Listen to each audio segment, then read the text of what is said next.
If you are able to join live today, welcome. If you're watching this recording later on, welcome as well. We're happy to have you all here. Today, we're hosting a panel titled Ask the Experts, How to Run Safe and Inclusive Youth Sports Programs. As a youth sports company, it's incredibly valuable for us to learn from other experts in the field who also have experience in creating safe, inclusive spaces for kids to be active, to interact with one another, but also to learn some skills. So really excited to have our panelists with us today. At Skyhawks, we truly value diversity, equity, and inclusion. And that's not just internally with our company staff, but that's on the field and on the court as well. We want to ensure that at every program we're running, every single child feels safe, feels valued, feels respected, and feels included in that program. So today we're really excited, and that's why we're here, is to be able to learn from our three wonderful panelists. They have a lot of really great experience and insight and expertise to be able to share with us, that we can learn from, that we can certainly use in order to improve the spaces that we're sharing with youth, both as coaches, as area managers, as area directors, as franchise owners, and as corporate staff as well. So I hope you'll all join me in welcoming our three panelists. We have Marti Reed. Marti is the Director of National Partnerships, and she's also the Diversity, Equity, and Inclusion Manager at Positive Coaching Alliance. We have Nicole Zych. Nicole is an intervention specialist and special education teacher at Hilltonia Middle School. And we have Adrienne Moore, and Adrienne is a lead consultant and trainer at the Center of Healing and Justice Through Sport. So welcome all to our panelists. Excited to have you here and joining us. And I'm really looking forward to the discussion we have ahead. To kind of kick us off, I want to be able to provide some context to our curriculum, because it's really what we're doing is beyond just skill building and sport specific skills for kids. We also, our motto, our mission is teaching life skills through sports. And that is implemented into our curriculum. We have life skills that we teach every single day at camp. Our coaches, lead learning opportunities for kids. We talk about it, all of the drills we play that day. And we look for opportunities where kids can not only learn the life skill, but also implement the life skill in practice. Because we know at Skyhawks, so many of us are former athletes.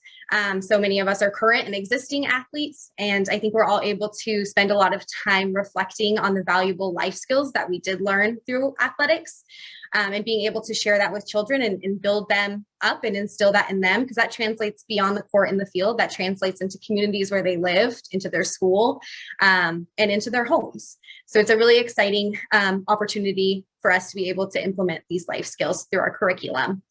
But more recently, what we did is we adopted inclusion as one of our life skills. So to kick off our discussion, I'm hoping you all can share some tips and tricks you have for communicating big concepts like inclusion to children. Kick us off here. Thank you for that question. I do want to thank Skyhawks for providing this platform for us to share. Positive Coaching Alliance, we've been partnered with Skyhawks, I think, since 2014. So a lot of you might be familiar with the coach courses and the double goal coach courses and resources that we've shared here. But one of the things about PCA, we are always looking for ways to have tangible resources, things that you can implement right away. So when it comes to using things to introduce big concepts like inclusion for young kids, we have media discussion guides. I think using media and videos as the basis for a conversation with your team and with your kids is really, really helpful.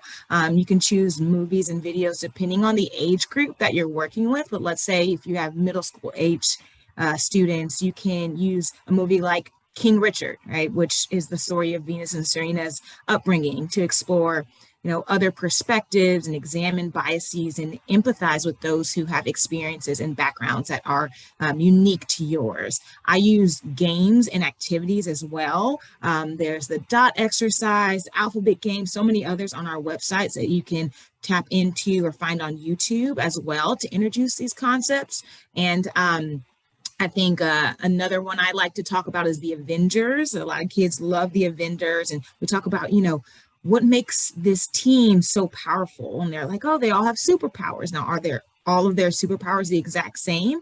No. What are their unique differences, their unique superpowers? And we start to have this conversation about valuing diversity and how we each have unique superpowers. And they start talking about, you know, the strengths that they have, that they're bringing to the team, the strengths that they see in each other. And it creates this mechanism for athletes and youth to share their unique and authentic selves.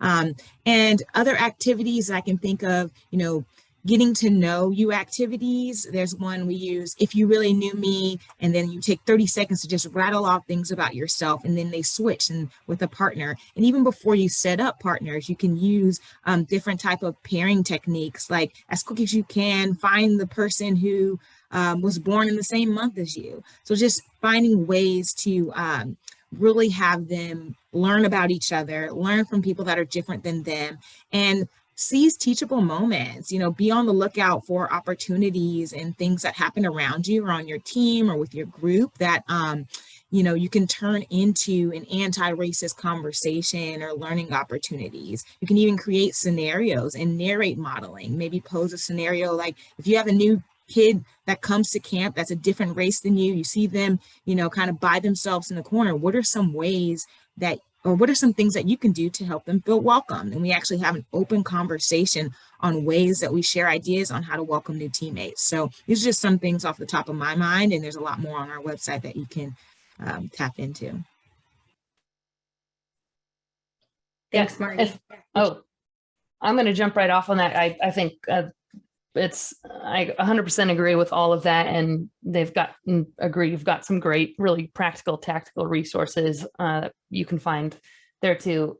I would say, like, I think one of the things that can happen, and even in the way that this is sort of phrased, like communicating big concepts like inclusion, it is a big concept. And just like life skills, just like how Skyhawks has sort of set this up to be intentional to pair sports skills and life skills, I think there's sort of this feeling that, like, okay, kids are going to come to camp and they're going to learn all these skills through sport, and they might not even know they're learning teamwork, or they might not even know they're like learning these things. Like, it has to be some secret or some like peanut butter around the pill. And what Marti's saying, and what I totally agree with, is that, like, just make it super clear and intentional. Say, today we're talking about inclusion. Here's what that looks like. And use those words. Use words like anti-racism or whatever the topics you might be talking about, gender equity. You use those words, even if kids may not quite understand what they are. Just like you're teaching a sports skill, you would never teach, you'd never teach a free throw without using the word free throw, and as coaches and as sports people, we're already oriented to this idea of, like, all right, I'm going to tell you what this skill is. We're going to practice it, and we're going to come back and debrief it. You can use that same framework to this idea of inclusion and to building young people's skills and understanding around what inclusion looks like, what it is and what it isn't, in a really clear, like, again, like, not secret, but like very intentional way. And again, like, as coaches, you have that already in you. You have that framework inside of you. And I would say that the only thing I would add there is to sort of investigate your own self as a coach and as a professional. What examples are you using? What are you bringing to camp when you say, oh, did you see that NBA game over the weekend? Are you saying, can you add to your sort of your understanding of sport and the things that you bring to talk to kids about, to include other things than sort of, than what may be, right within your wheelhouse and your own examples. So thinking about using examples of women's athletes when you're saying things, or in the way you name things, or in stories you tell. That would be another thing I would add to it. Thanks, Adrienne. And just one more thing to piggyback off. So I feel like I offer a little bit of more of a unique perspective here, because I myself am not a coach. I'm a teacher. However, there are a lot of parallels between coaching and teaching. And so being a special education teacher, one of the big things, because we do a lot of diversity and inclusion, And just as you're saying, you need to use those vocabulary words. Don't sugarcoat it. Use words like disabled, use words like inclusion, diversity, anti-racism, all of those. But one of the big things that we do that would be really helpful for youth of all ability levels, all genders, all races, is role playing. That's a huge thing because it gets them out of their own perspective and into somebody else's. So they're able to have this outside view of, oh, okay, wow, this is how, somebody else may feel when this happens to them. So really just getting the kids actively engaged in it, have them participating, have them play this role and then have them play the opposite role. So role playing is a huge, huge way to get them actively to learn these big concepts. Really valuable insight. Thank you all. I love this idea of just not sugarcoating it. Like these are kids. These are not new necessarily concepts to them. Like they do see it, they do understand, and just being able to give them that sort of autonomy to really learn and understand themselves and the world around them. I really appreciate that. And I love the idea of allowing them the ability to role play, to interact with their peers, to learn a different perspective, a different viewpoint than what they're experiencing. And I did want to point out, Marti and PCA have been wonderful to share resources with us, and we will, after this panel, be sending out a follow-up email with a ton of resources. So certainly be on the lookout for that email. If you're watching this recording later on, please reach out to your local area manager, your franchisee, and we would be happy to connect you with those resources that they provide. I'm moving forward. Just wonderful discussion here. Something that I think about pretty often, and I think a lot of our staff members do as well. We're a youth sports company, and I've explained that, well, our motto is teaching life skills through sports. So beyond just this sport skill development that our coaches are so excited to be able to teach, what makes teaching things like inclusion a really exciting opportunity for our staff? I could start here. I think exciting is one word, and like critical to where you want to get to go is another way to put it. I think, at the Center for Healing and Justice Through Sport, we do a ton of work on this idea of stress and trauma and how the brain learns, when it's stressed. And what we know is that when young people don't feel safe, when they don't feel like they belong, when they're under stress, they're not able to learn the things we want them to learn. And that healing and belonging and safety opens up the ability to learn the awesome things that are in your curriculum, like life skills and sports skills. And so adding inclusion and adding this sort of element of being attentive to what other people might need, what kids might need to feel safe and to feel like they belong there, maximizes and really sort of puts a jetpack on all of the other awesome skills that you want them to learn through sports, whether it be the sports skill itself or life. Taking safe risks is a critical element of learning, and this idea of being included and inclusion and belonging is sort of underpins that ability for young people to feel like they can show up as themselves and they can try new things and take that risk to eventually get them on that mastery path that we want them to be on for both life and sports skills. And so, it's super exciting because this, like I said, this puts so much more, it allows you to reach so many more kids, and it becomes a massive tool to help you teach young people the things you want them to teach and get them ready to learn and to build mastery. Love that. That's one of our principles as well, teaching the growth mindset and mastery. And we work with the center as well and learn so much from them. But just thinking about, creating a positive culture. Culture is such a, predominant force, right?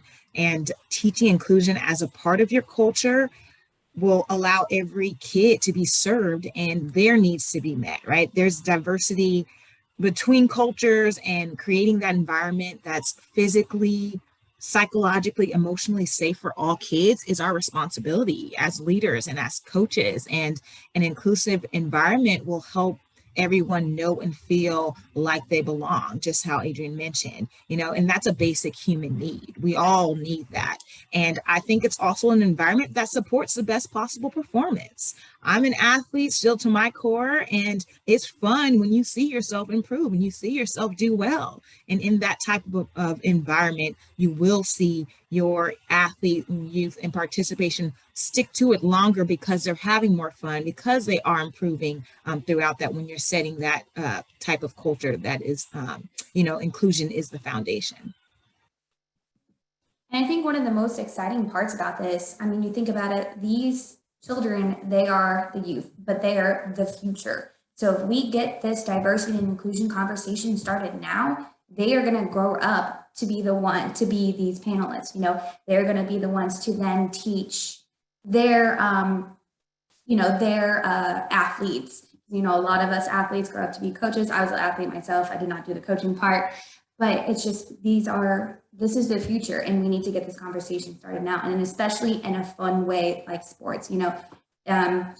These children, they're choosing to do this as a summer program, so obviously they're excited to learn about these things. And while these conversations are, direct and explicit, it's still in a fun, engaging way. So it's something that's very exciting. All the coaches, they'll get to see their work later on as these children grow up to become, coaches, to become teachers, to become leaders. So I think it's really awesome that we're getting the conversation started now, because that often doesn't really happen. But whereas this generation, there's such a push for diversity and inclusion. Yeah, and I love what you're pointing out. Skyhawks as a company, but also our staff, have a really unique opportunity where we do have an audience which is so excited to just learn and play, but also the opportunity to be able to instill really valuable life lessons and life skills in them that then can translate out into their communities and translate in far beyond their time with Skyhawks. And we're at a very critical point to be able to do that.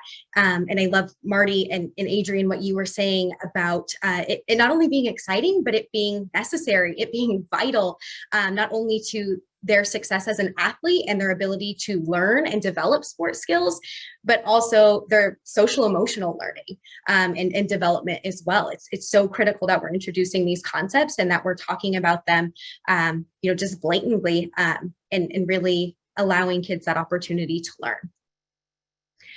For a company like ours, how can we ensure that we're creating an inclusive environment for all youth? We do serve children as young as 2 years, 18 months, all the way up to about age 14. So it's a very wide age range that our coaches could be, providing service to. How can we ensure that every single child that walks into one of our programs feels safe, feels included?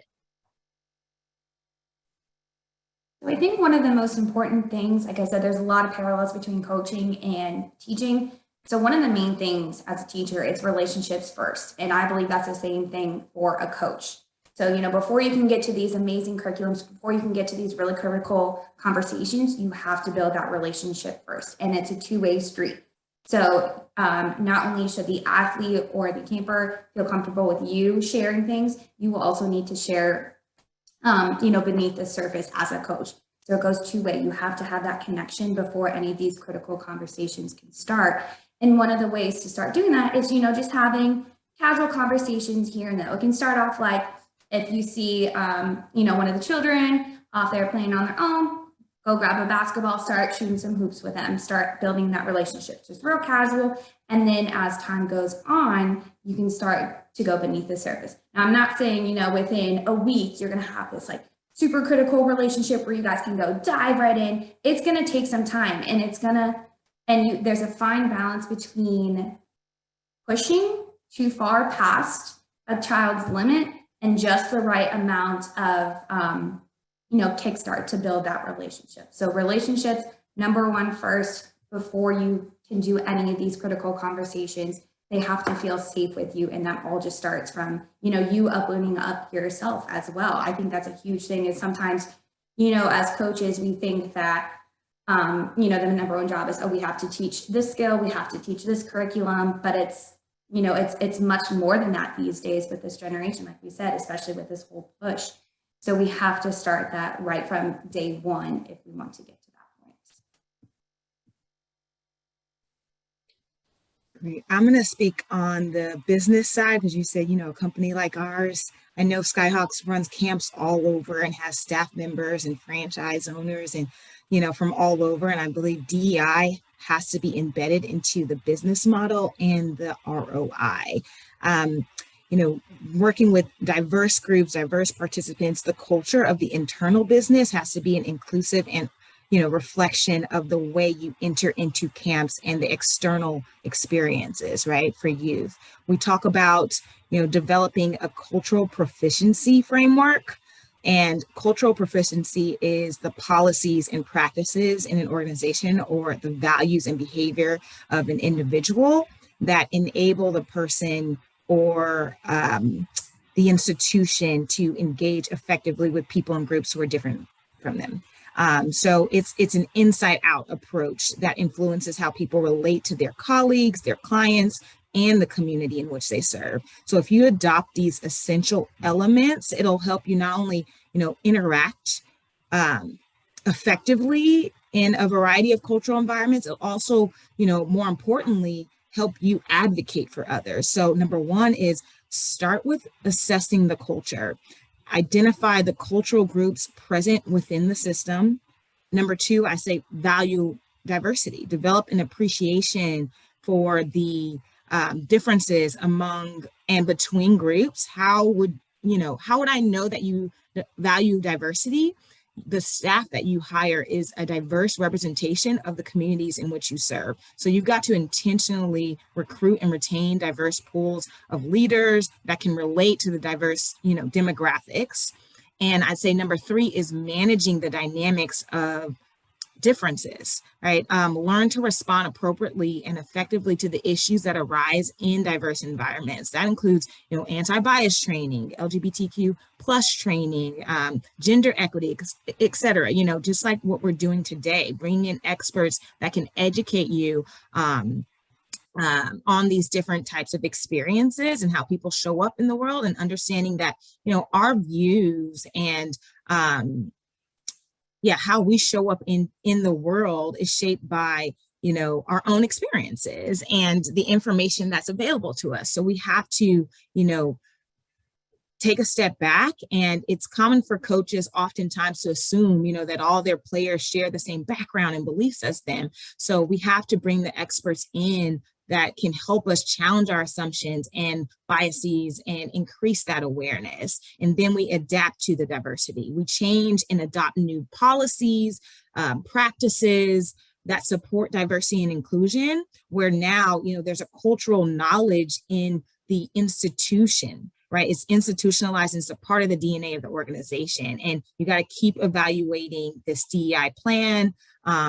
This is something that I've been working on with Positive Coaching Alliance, and it doesn't happen overnight. This is an ongoing process. You have to continue to survey your members and have mechanisms for feedback, but it's an ongoing commitment to this work. Yeah, the only thing I have to add on all that, which Nicole and Marti both agree with you with, and what I would say sort of to bring the two together is that, like, Nicole's example of building relationships is sort of on this program, practical, tactical side. There's like inclusion is, what are your coaches saying to kids? What are they doing in the moments? We're going to talk a little bit more about that later. I know it's this like momentary thing, and it's everything from that to who's running the company, what are their values, and everything Marti said, and what you're doing internally to make sure that you're living those pieces all the way from, again, that moment where the coach and the young person are interacting to your C-suite and your corporate staff. And so, I think this was specifically a question about the company, and I will just sort of add to the fact that you've got to hire folks with lived experience of, the kinds of youth you want to serve best. You need to include those folks when you're creating DEI and inclusion policies. These are, they're not policies that, that should be made in a room full of white folks who are all straight. And you need to make sure that you're creating a workforce and an organization that reflects, the communities and the young folks that you want to serve, from coaches all the way up. Yeah, so we know that our coaching staff, those that are on the field, that are essentially delivering our products, right, our services to our demographic, which is families and children, they're really the end of that delivering process. But from what I'm understanding, it sounds we have to start internally, and it's a trickle down, a top down effect to ensure that inclusion has touched and is embedded in every aspect of our company, so that we know when our coaches step on that field, they're delivering that same message, that same mission to our customers, to our consumers, the kids. And to Nicole, to your point, our coaches are leaders, they're mentors to these children. Building relationships is key, but also to the point of Adrienne and Marti, the children need to see themselves reflected in our coaching staff in order to look up to them as mentors and as leaders. How important it is to see someone who you relate to on a lot of different levels is super incredibly valuable and important, and something certainly we internalize at Skyhawks, and we want to ensure is reaching children as well. Awesome. Taking a little bit deeper dive into creating safe and inclusive spaces for children. Every summer we kind of revisit this conversation about youth with special needs at our program. While children of all abilities are able to attend our programs, we know that there are certainly children who require additional support, given their ability level to attend our program. So I'm hoping you all can talk a little bit about how we can provide support and ensure that children with special needs feel included in our programs. So I'll go ahead and start with this. This is my wheelhouse, my passion. So I would say the number one thing as a company and as coaches, I think that you should get in contact with the parents of the disabled child and, figure out what are some of the child's triggers. What are some things that set them off? But then also on the positive side, what are some things that help regulate them? Because, it's a summer camp, there's a lot of things going on, a lot of active movement. A child's, a typically developing child's going to get unregulated, let alone a child with a disability. So figuring out what can we do when that child gets dysregulated, because that then offers an inclusive environment, because, the family feels safe bringing their child, because they know that, if a crisis, God forbid, were ever to occur, the company, the coaches, they have the training to learn the skills on how to regulate the child. Also, realizing, that the word disability, it's not like, oh my goodness, it's okay. Like, there's been this big push for autistic voices and listening to people who are actually autistic, and this thing that, disability, it's not, oh my goodness, it's a child has a disability. It's going to affect the way they do some things. So then again, as a company, you need to have accommodations and modifications in place. Does a child need some adaptive equipment in order to be on the basketball court? Do they need a modified curriculum? Do they need to, take some time out? Do they need to have a sensory processing area? That's going to be a huge thing as a company. You need to make sure that your center has a sensory processing area, so that way the children have a safe place to go to when they are dysregulated. So they need to have things like some sensory items, fidgets, little things that they can do with their hands. If they need to get, some gross motor movement out, a place where they can, run in a safe environment that's contained, but also giving them space to get that energy release out. And then also just having a conversation with all the kids there, just as with everybody doesn't look the same race-wise, some people may have that physical disability where they may look different. Having that conversation where it's okay to look different. Yes, it's okay to be different. But that doesn't mean they're any less than you and I are. It's, like I said, it's okay to have a disability, and those children may offer a totally new perspective on, how to play basketball. If a child's in a wheelchair, they have a completely different perspective on how to play basketball than a child who is using their legs. And it really, again, with that role play, they can learn how to manipulate those skills to fit their needs.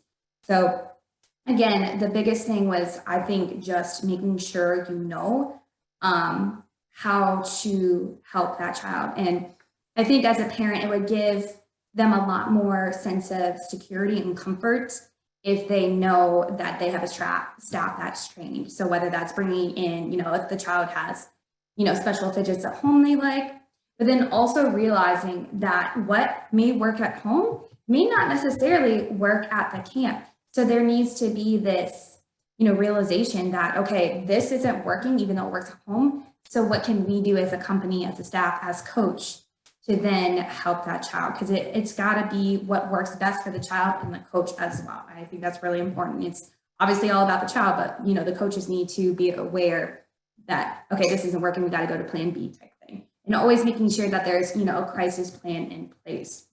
Like you said, you have children of all different ability levels. So there needs to be a plan in place in case, a child ever gets to that level where there needs to be a safety plan. And again, that gives the family a little bit more comfort knowing that there's an explicit plan in place.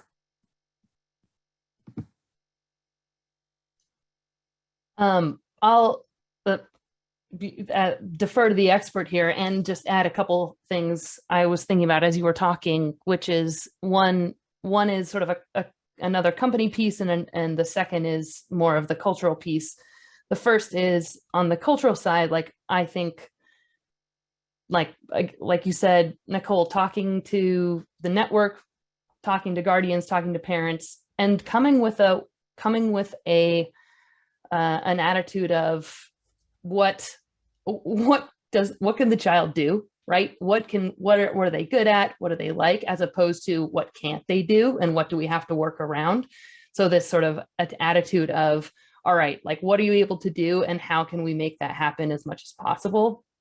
And then coming with sort of an open mind and creativity and understanding that, giving coaches and camp leaders the flexibility to say, all right, like we haven't had a young person with this kind of ability before. How can we get creative, either around equipment or around how we sort of facilitate or around we support, to make this work, and not a sort of fixed mindset to say, well, we've never done that before, or this isn't the way we do things here, so I guess you don't fit in.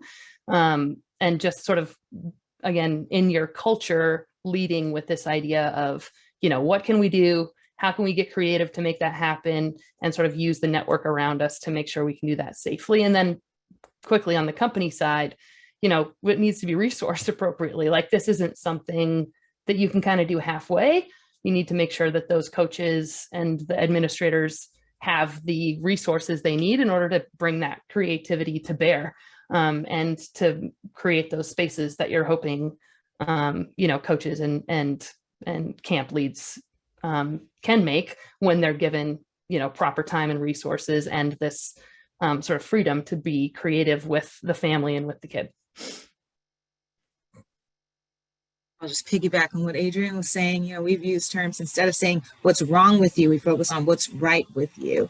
So that just kind of reminded me of that. And I feel like Nicole really hit it on the head there with all those, expert advice. And I just think it's important for leaders to be proactive and prepared, have some structure to your practices or plans, maintaining eye contact, keeping athletes moving and engaged and focused. And most importantly, like Nicole mentioned, understanding, how your athletes learn is so crucial to their development, which involves, speaking with their parents and their families to learn more about those specific needs. And the last thing I'd add is, don't be afraid to ask for help and ask for support. You don't have to do this on your own. There are resources out there and there's others around. So make sure you're, not afraid to ask for help and support. Can I just add one thing that came to mind? Nicole, you were talking, go ahead. I'm sorry. Okay, really quickly. And then I will defer to you again, but things like a quiet place to go when you're overstimulated. That's the kind of thing that helps all kids. Like all kids will benefit from a place where they can take a time out if they're getting overstimulated. That prevents some of the really hard moments that I think we're going to talk about later. And so embedding some of these things into just the way we do things here, regardless of who's here. Things like a timeout area where kids can opt in and opt out of. Those are some sort of universally great things that are good for all kids, regardless if they come with a sort of explicit need for that kind of thing. So I'll just say the universalism here is a big piece to keep in mind. One last thing on that, because I know that we want to keep the ball rolling here. Something that Marti had said, don't be afraid to be asked for help. Don't be afraid to ask that child themselves. They are the expert on their own disability, on their own abilities. So, if you're thinking of an adaptation or accommodation, ask the child, say, hey, let's try this out. What do you think about it? What do you think you could add to it? So don't be afraid to ask the child themselves. Even if you have a child, as young as 5 years old, they're still the expert on their own abilities. So don't be afraid to ask the child. That's great. What I'm really understanding is communication's key, whether that be to parents of the child or to the child themselves. Have an open conversation about what you can do as a coach to fully support that child and ensure that they are safe, that they're having a good time, that they're feeling included in the camp, in the program, just like all the other kids. Communication is super important. Another deep dive, a conversation that's been taking place, I think, across the large portion of the sports sphere, but also in particular youth sports, is a conversation around supporting trans and being supportive and inclusive of trans and non-binary youth at camps. So I'm hoping we can have a conversation about that as well. What does it look like for our coaches to be supportive and inclusive of trans and non-binary participants? I'll kick us off on this one and then defer to the other panelists as well. I think it's important to get educated. I lean on experts in this space to train me because I still have a lot to learn. We use GLSEN, GLSEN. They offer tons of training and resources. Athlete Allies, another one. But anyways, I've learned from the trainings that I've gone through that language is a big one. We don't always use inclusive language. A lot of common sayings and phrases in sports are derived from sexist, homophobic, transphobic, racist, ableist, ideas. So we've got to learn about them and raise our awareness and remove them from our day-to-day communication and vocabulary. I always used to address my team as guys, like, hey guys, out of habit. And that's not inclusive at all. It's problematic. So saying welcome everyone instead of welcome boys and girls, and I think respecting transgender and non-binary athletes' privacy and athletes' gender identity should not be disclosed to team members, to staff, to parents or opponents without their permission. And I think that's important to remember, and respecting their names, using the correct pronouns, making sure exclusive and equitable access to participation is there. And then also being ready to advocate for non-binary and transgender youth by responding to anti-LGBTQ plus behavior, taking action and intervening whenever you hear, bullying or harassment, because that's happening out there on the playing field. So showing up is showing in solidarity that this behavior is not to be tolerated.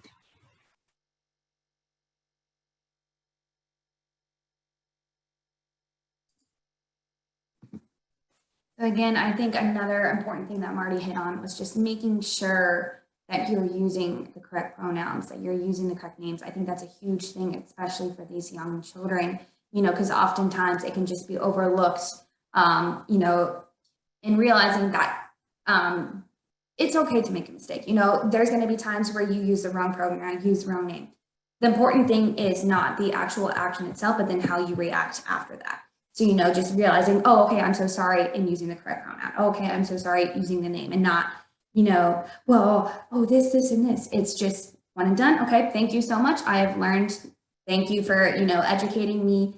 Again, just as a student with a disability or athlete with a disability, same thing. They're the expert on their own identity. So again, having a conversation and making sure from day one, you are implementing this sense of inclusive where, like, even if you don't have that much experience as a coach with, transgender youth and non-binary youth, again, it's that education piece of learning, okay, this is what I have to do. Again, there's experts everywhere. That's a huge thing. It's like Marti said, find those experts, do your own research. So that way you can make these children feel inclusive, and just taking that education piece on yourself as a company and as a coach. Yeah, agreed on all fronts. And, I think this is another, all of us who are working in sports and want to create inclusive experiences for trans and non-binary youth are unfortunately at the intersection of a pretty awful political moment. And I think just in our previous conversation, this is another thing I don't think it's possible to do halfway anymore. I think if Skyhawks is, if Skyhawks believes trans girls are girls, then you work backwards from that, and you support your coaches, and you build your policies as appropriate based on that understanding. I think, there are all sorts of things that you can do, small and big, to make sure, to sort of provide clues to folks that, to both parents and to kids, that this is a safe space, anywhere from, ensuring that you have a wide range of genders on a registration form, to, using, having coaches introduce themselves with their pronouns and move on, and it doesn't need to be a big moment. Those are small things that you can do that get embedded into your culture, that provide clues to kids who might be wondering, or who know that they're in that population, that this is a safe space for them. And, I think, again, just because of the moment that we're in, you need to equip coaches with the ability to advocate, as Marti said. And sort of the ACLU actually has a really great page, I'll link it in the chat when I'm done talking, that is 4 myths about trans girls in sport, and like providing some talking points and resources to equip folks, your folks who are going to be in the field, depending on where they are at in this country. There's pushback that's happening. And I think, we need, you as an organization and as a company need to be very clear about where you fall on that line. And, the last thing I'll say is that the wonderful thing about this is that you're working with youth. You're not the NCAA, you're not the IOC. This isn't the Olympics. This isn't, this is young people who are still developing, who are there to learn life skills and learn sport skills. And it's much simpler to have a conversation and to sort of build your case around why this is, trans girls are girls, and we will treat, and we are moving forward as such, because at this age, there are all kinds of differences that young people have. There are all kinds of, benefits and disadvantages, whether it be they have a parent who played that sport and they're giving them private lessons on the side. They have parents that, one parent who's not working, so they get a meal before every time. There's all kinds of differences to young people showing up.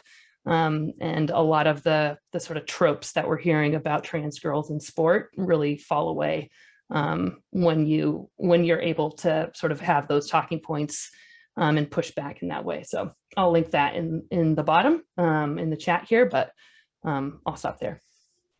Awesome. Thanks, Adrienne. And if you'll also just shoot the link to me via email, and we'll include it in our big email blast out as well at the end, or if maybe Brett can snag it from the chat, that'll be helpful. I did want to mention, Adrienne, you talked about us being in a position where we work with youth. So maybe we have it a little bit easier. We're not the WNBA or the NBA. We're in certainly a privileged position, but I would even point out all of our programs are for all genders. We don't segregate enrollment based on gender. So it just makes sense for us to use inclusive language. Something as simple, I say as simple, but I know I make the same mistake all the time. But just something as simple as using inclusive language, how far that can go to just be able to set a safe environment for children who maybe don't identify with a binary gender. It certainly, like you said, Adrienne, flags them to know that this is a safe space for them to be and that they're included. So that's wonderful. Yeah. Thank you. And thank you for providing that resource. Sorry, go ahead. Oh yeah, totally. And just because I would be remiss if I forgot, I would say quickly, making sure that, gender is included on whatever anti-bullying and anti-harassment, policy you have.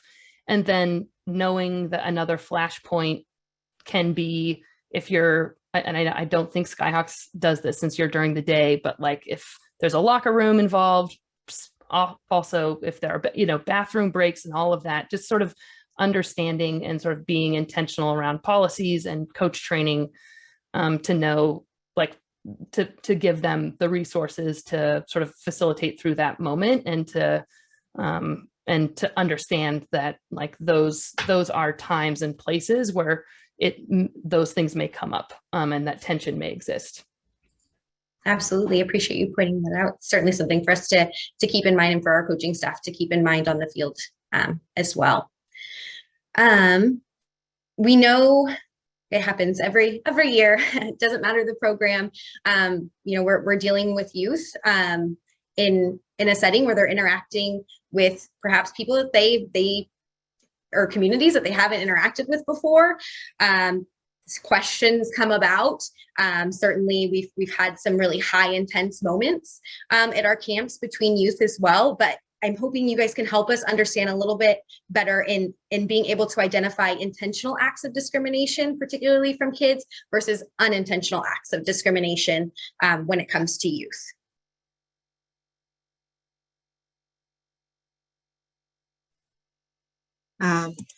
This one's tricky. I mean, I think there's certain things you can take into consideration. I always assume the best intentions, but I also understand that impact is greater than intention. So if someone intended to offend or harm versus if they didn't intend to, but harm was still done, it needs to be taken serious, right? So there's no context above causing harm, and we need to validate someone's, experience if they are telling you, this is how I felt in that situation. So if we are trying to figure out, okay, was this intentional or unintentional? I think you can consider, the patterns of behavior. Is it a repeated offense? Or is this the first time they've ever done something like this? Are they open to listening to understand how what they did was harmful or offensive? I think when someone is completely not willing to, be called out about something, I think that's a red flag, and that person might cause harm again. So those are just a couple of things off the top of my head, but I'll turn to my other panelists to share as well. I think it's hard to tell if it was intentional or unintentional. There are some children who you just know, you can tell by the way they're standing, their body language, or their voice that it could be intentional. I think if a comment was made unintentionally due to being uneducated on, a certain culture or a certain race or a certain gender identity, I think the best thing to do in that situation is to just stop right there and have a conversation immediately. Again, that role playing, how do you think that child felt when you said this? And if the victim is comfortable, bringing the victim in and having the victim share, those I statements. When you said this to me, I felt like this because of this, this, and this. So really, it's just, again, that education piece, learning, making it a teachable moment, understanding that, while it was unintentional, it's absolutely unacceptable and cannot be said again. So this is what we're going to do in place. Here are, our action steps that we can do to make sure that we don't say these unintentional things or do these unintentional acts again.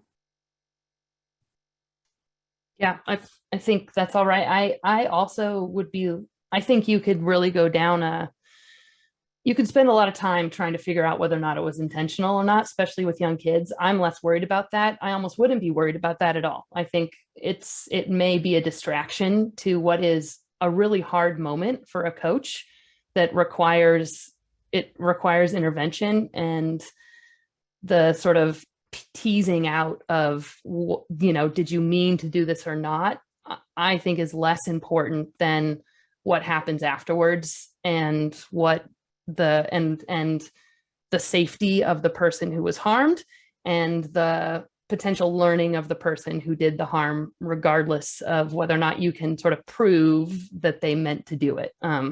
I think kids, implicit bias is embedded into our brains. If a young person's very stressed, just like all of us, they act out in ways that they aren't even considering. They're reacting to things. And if they've been taught a certain thing, that's going to come out. And, is that intentional? Is it not?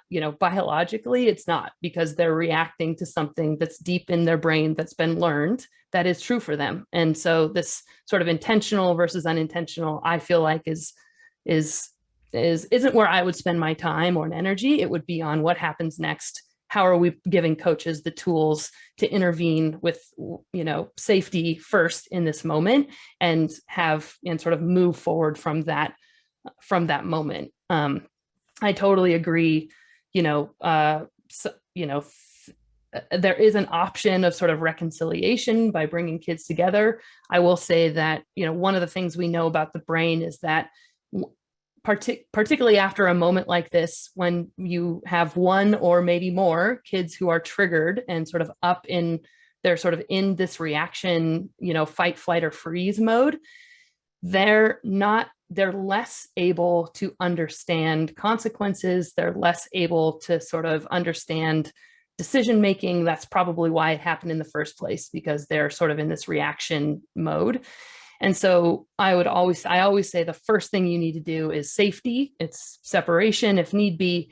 And then it's regulate, like get kids regulated, make sure that they're going to be in a space where they can actually hear and understand complex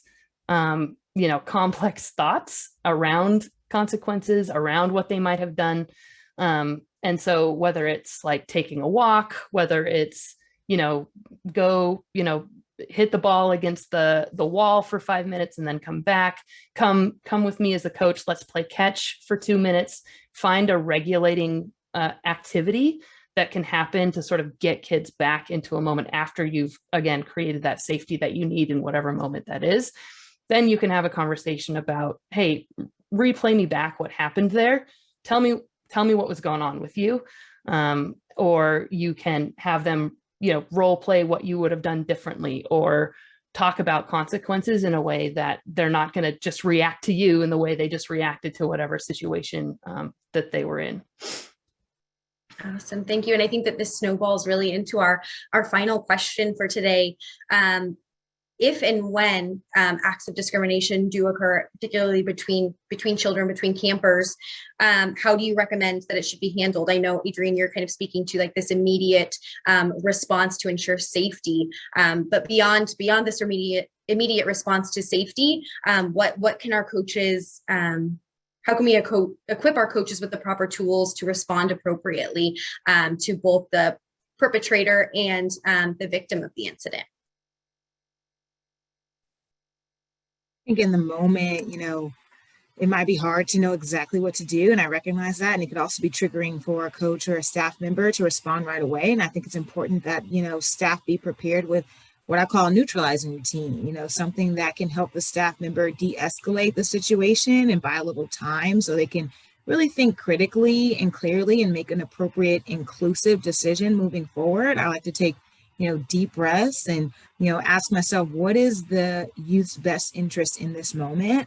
This might be shutting it down right away in the moment. It might be pulling everyone, together and practicing narrated modeling, depending on what the situation was and depending on, the safety in that moment. I think that's important too. You can try to have that teachable moment. And we often think of two strategies in this case. You can call someone out, when you hear something that's, let's say, racist or inappropriate, you shut it down directly, often in public, in front of everyone, without the intent to address it or rectify the damage. And that's like the calling out method, I feel like, is a useful tool and it's valid, but it can also, be met with a very defensive response, and it can also escalate the situation. I think a healthy alternative is like calling someone in, letting them know their comment was harmful or hurtful, often in private, providing the space for dialogue to learn and to grow. I think both options are useful, like I said, but you have to decide what's the best depending on that context. Are they deliberately, intentionally trying to cause harm? By all means, call them out, or did they just say something that they don't quite understand? We have to call them in. And I think it's important to create that culture on your team where you're calling in more often than you're calling out, which is a calmer process, but it does take a lot more time. It takes a lot more energy, and it takes a lot more patience, and not everyone has that, especially in the moment. So I think maybe we need to spend some time thinking about the long-term growth, the long-term change that we want to see. That means we're showing empathy and grace and practicing patience in those moments, and also being persistent when letting people know when their comments and behavior is harmful. So I think there's protocols that need to be in place from the top down on who to, talk to about certain things and the next actions to take as well. And there should be a level of accountability and follow-up, making sure that that action that was taken. We also talk about racism interrupters, like quick phrases that you can have ready in your back pocket to use to interrupt the moment. And while you can have some time and more knowledge and understanding to have that deeper conversation. So phrases like, "I'm not okay with that," or, "Oh, wow, I didn't know you felt that way," or, "That comment was harmful. Can we talk?" Right. So interrupting racism and these acts are an essential part of showing up and being that upstander. So I think having the preparation ahead of time to write some things down and practice those moments for yourself. So when you are faced in that time of a teachable moment that's very hard and tough to be in, you'll have some of these things ready. I think what Marti said about follow-up is key. So while I agree, it's very important, you need to have an action plan in place. This happens, you're going to do these steps, but then the follow-up, because as we know, just as, a comment just isn't in the moment, it's going to affect them. It could potentially affect them later on down the road. Same thing with the follow-up. We need to make sure that we're following up with both sides of the party, making sure that, the child is still feeling safe, because while you could bring the child to call in, making sure both sides are still feeling safe. And it's that follow-up. And again, it's starting from top up or top down. As a company, you need to make sure you are following up with these steps to ensure the safety of all, whether that be campers and staff, and really making sure that staff are aware, again, of their, internal biases and everything. Staff need to know when to step away. If they might be the trigger, realizing, okay, I'm going to step away and let this staff member take over, so that way I can get myself regulated, so I can then support my campers the best when I am regulated myself. Excellent. Great tips. Thank you. Adrienne, did you have anything to add? I was just typing an answer on, I know we were running out of time, so I was typing an answer to one of the questions here so they could get it answered. I think all these things are right. So I know we're getting down to time, so I'll pause so we can get to questions. Thank you. Thank you so much. We do have a Q&A chat option that is available. So if you have questions for our panelists, we are, running short on time, and we do want to, obviously, we value their time for being with us today. So we want to respect the time that we've allotted, but I think we can spend a couple of minutes with questions if you have them. Brett is monitoring the Q&A chat. So go ahead, drop your questions in there. And Brett, if you'll unmute and read some of them. Yes, it looks like the first one we've got in says, we talked a lot about the youth in our programs, but what about these issues between coaches and parents or the kids themselves? Oh man, I'm unmuted. Did you hear my sigh about parents? I'm so sorry.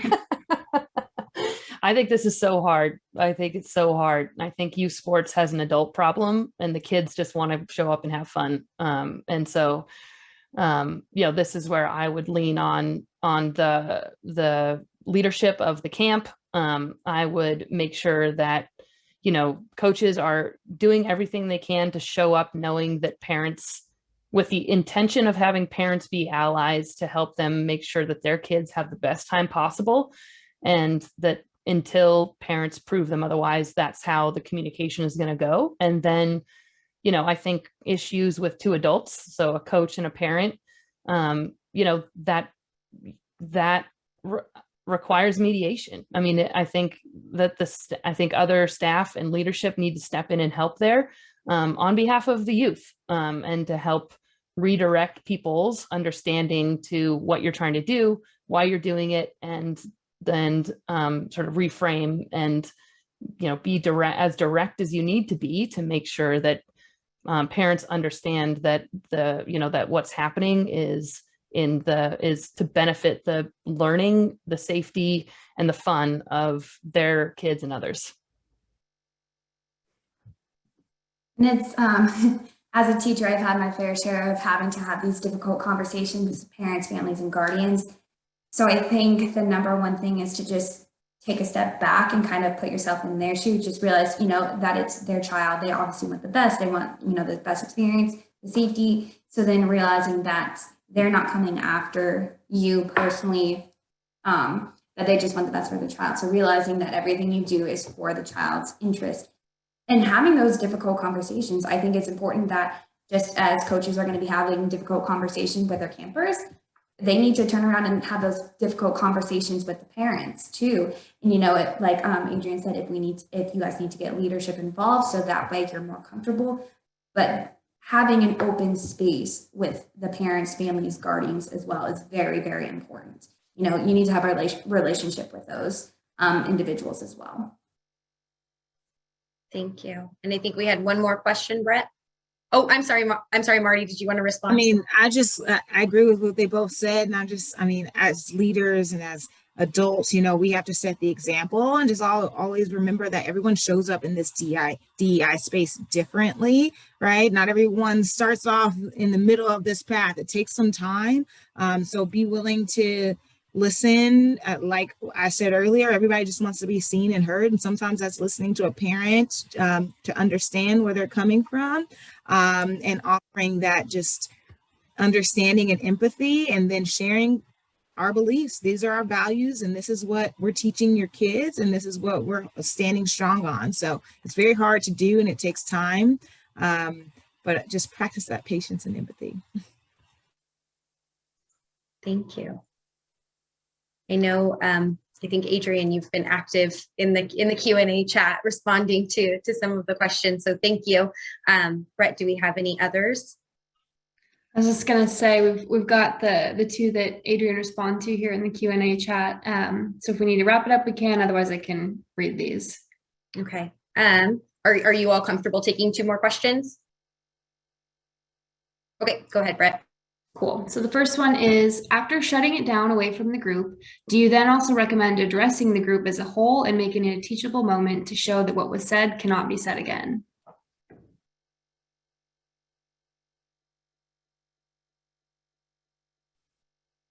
I do. I mean, I think context is important, just like Adrienne mentioned in the comment there. And, we all can learn from each other. Why not make this a teachable moment? We call it narrated modeling. Like sometimes we can't even address, let's say it's a parent or someone that is outside of our control causing harm, and we just out of safety can't say something to them in that moment. I would pull the team aside and let them know and talk to them and have a conversation about why this isn't okay. Here are our values. What do we believe in? Having that conversation with the players and with the kids away from that, I think is important.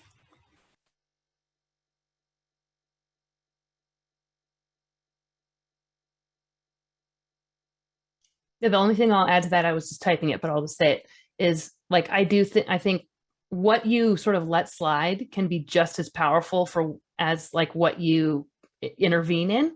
And so if it's witnessed by the whole team, if this is something that like everybody has heard, first of all, there's harm that has been done that probably you don't know about if everybody saw it. And if you're trying to sort of create and incubate this culture, you need to make sure that your kids see you address things that happen and not just sort of move on from it, because they'll clock that, and they understand that tells a story to them, and not the one that we're trying to say here. Thank you. And Brett, I think you said there was one more. Yes, I'll kind of summarize this a little bit. But the last question is really just how can we empower our coaches, especially the younger ones that maybe don't have the same level of training as others do, to handle these situations? Again, I think that's where it starts from the top down, really making sure that if you guys do have these younger coaches getting hired, making sure that they're really getting these trainings and understanding just exactly how their actions or comments, their own implicit biases can affect the campers. So, it's tough because at 16 years old, they're almost a camper themselves, but they're supposed to be these leaders for the youth.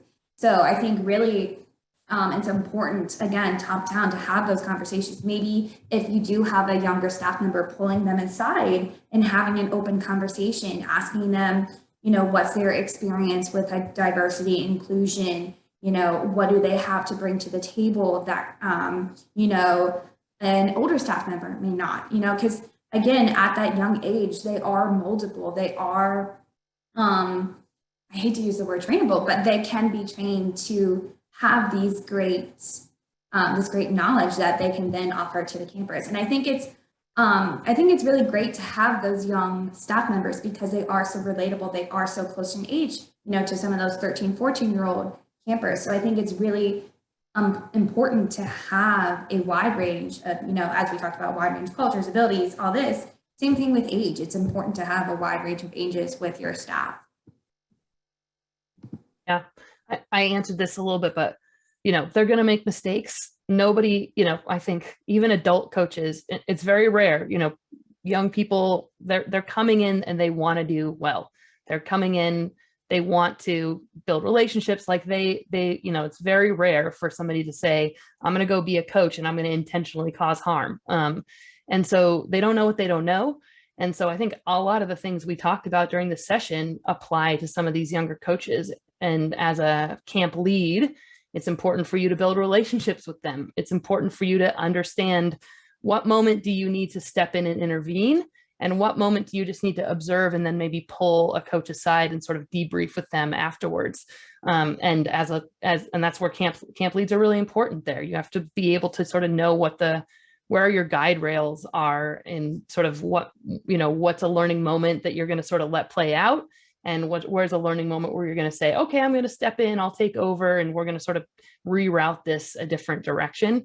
And then, debrief all of that with your coaches. And mistakes are going to happen again, because they're learning and folks don't know what they don't know. And there's a lot of things about sport, as Marti said earlier, that like people think need to be part of sport that I think we're saying here can be harmful, and that can be done differently. And it's, I think folks, lots of people are still on a learning journey about what those things are and aren't. I'll just, reiterate: training, support, resources, mentorship. They should have access to someone that they can, ask advice to. They should never feel like they're alone. Hopefully they're on this coaching journey for a long time. So I think just the more support that we can offer them along that journey, the better. That'll plug PCA. Yeah, there you go. Awesome. Well, thank you. I know we went over time, but really appreciate our three panelists joining us today, sticking around and sharing and spending some extra time with us. I know this is truly invaluable for our team, and it will be truly invaluable for our coaches that go out on the field as well. You're all incredible, and we really appreciated learning from you all today. Again, we will send out a follow-up email which will have some helpful resources. And then certainly if you're watching this recording later on, we can certainly connect you with those resources if you reach out.